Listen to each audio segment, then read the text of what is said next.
taking off on the same subject with regard to the, how we'll be able to coordinate and get things done for Bharat.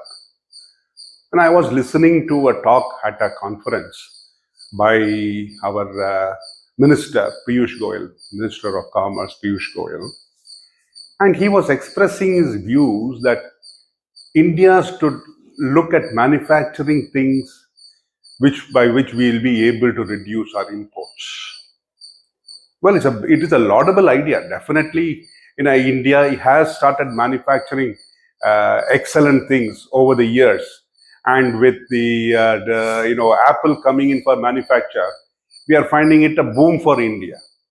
And there are other people who are willing to invest here and willing to take up, and they are finding that the quality is as good as they can expect from any other part of the world.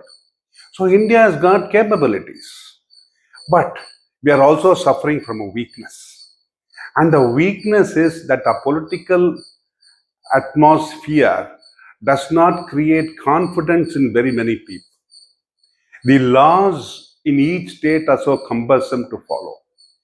Each state formulates its laws. Yes, it is very necessary, because if you take Madhya Pradesh, if you take Jharkhand, if you take Bihar, if you take Chhattisgarh, these are the areas, and even Andhra Pradesh, we are still having areas which are pockets of problems. Problems for whom?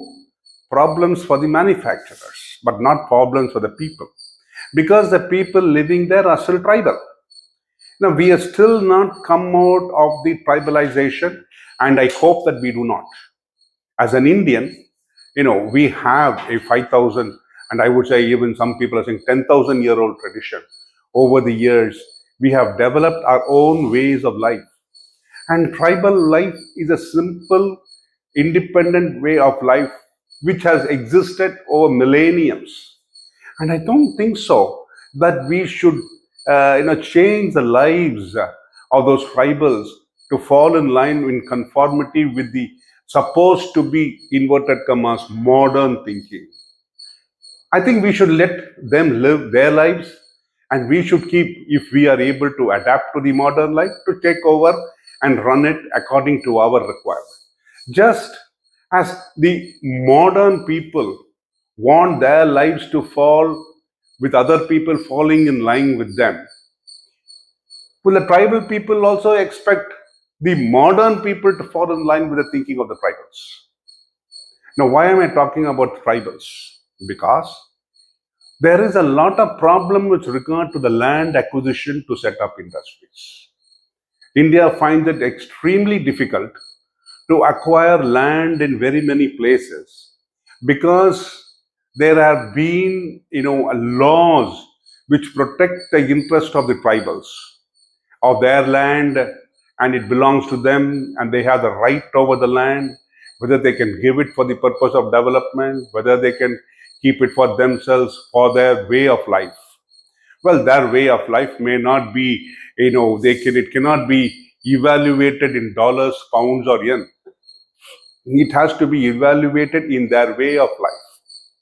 So, it is a difficulty, but we should be able to blend these factors.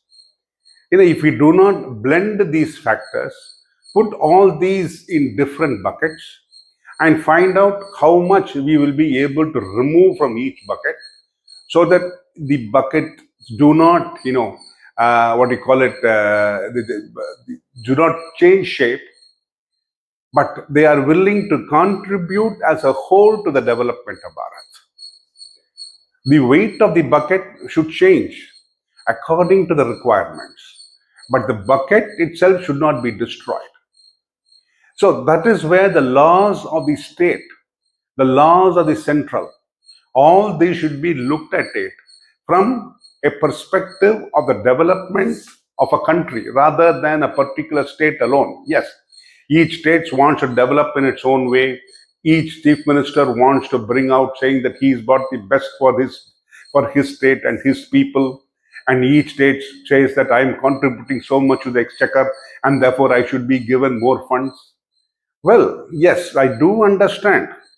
In view of different operations over a period of, say, centuries, There have been certain states which have depleted the requirements of a tribal person, taken over the land, set up industries, because we were able to do it through pressure and tactics at a certain period of time.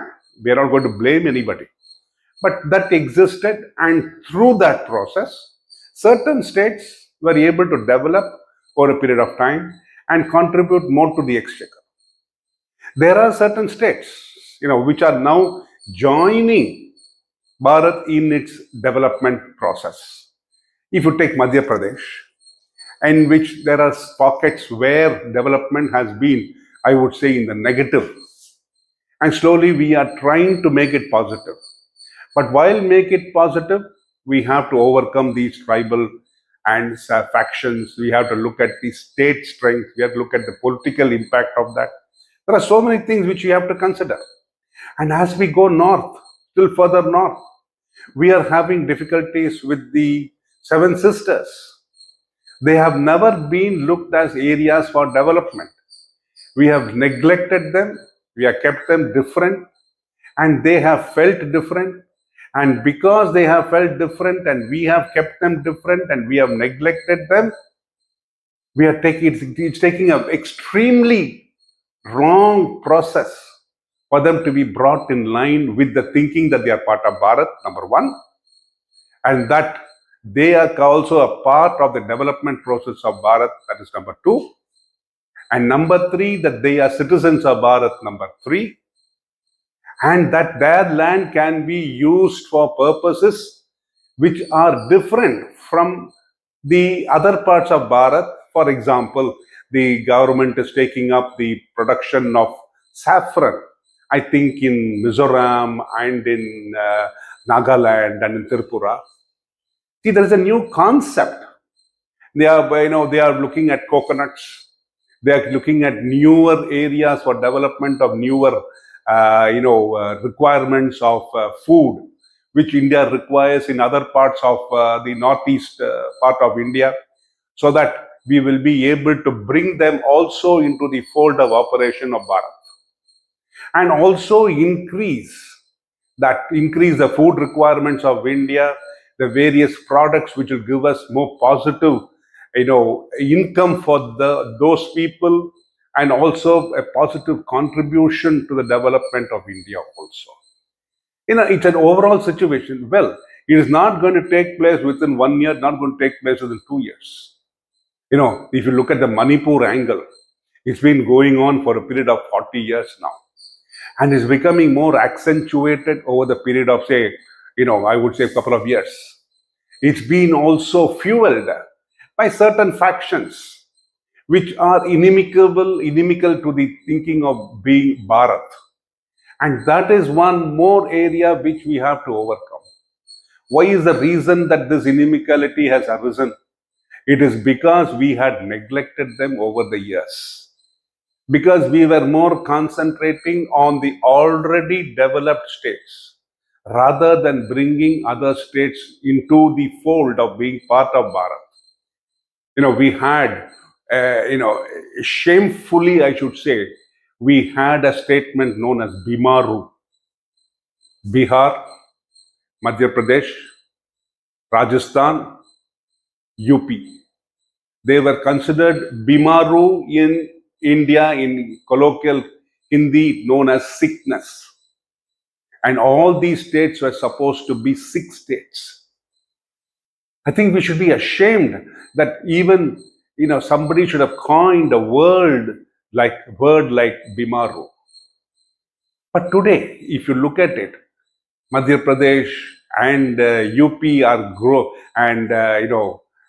are going so fast that I'm sure within a period of 10 years, if they continue on the same state, they will be able to overthrow the monetary strengths of even, I would say, Maharashtra. See, I think it is time that we look at it nicely and we look at it more positively and give more impact to the requirements of what our Commerce Minister requires. The first step should be that we take all the states, all the people including the interests of the tribals in mind, so that we keep Bharat safe, we keep India safe, and we take India on a new trajectory. Thank you.